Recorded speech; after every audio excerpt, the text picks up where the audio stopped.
বাঁশের পাতা খসখসে, লাউয়ের পাতা নরম, আমি তোমায় ভালোবাসি বলতে লাগে শরম। হ্যাঁ এটাই বাস্তব।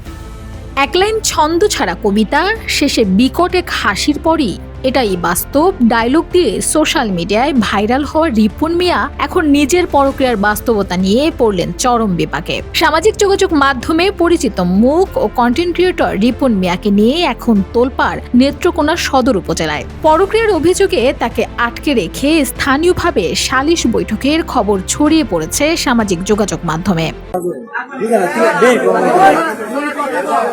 ঘটনাটি ঘটেছে গত সোমবার রাতে দক্ষিণ বিশুরা ইউনিয়নে। অভিযোগ অনুযায়ী বিবাহিত রিপন মিয়ার সঙ্গে পাশের গ্রামের এক তরুণীর প্রেমের সম্পর্ক রয়েছে। এভাবেই কোটি কোটি মানুষের ঘরে দেশ জুড়ে ফ্রিজ একটাই, ওয়ালটন। এলাকাবাসী তাকে আটক করে দক্ষিণ বিশুরা ইউনিয়নের ৩ নম্বর ওয়ার্ডের একটি স্থানীয় রাজনৈতিক কার্যালয়ে নিয়ে যায় এবং সেখানেই শুরু হয় বিচার প্রক্রিয়া। সামাজিক যোগাযোগ মাধ্যমে ভাইরাল হওয়া ভিডিওতে দাবি করা হচ্ছে সালিশে রিপন মিয়াকে ৫ লাখ টাকা জরিমানা এবং গ্রাম ছাড়ার নির্দেশ দেওয়া হয়েছে। তবে এই দাবির সত্যতা স্বাধীনভাবে যাচাই করা সম্ভব হয়নি।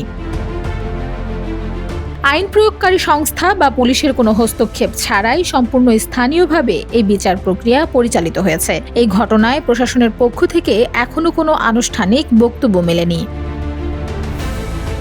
Desk report, Bangladesh bulletin.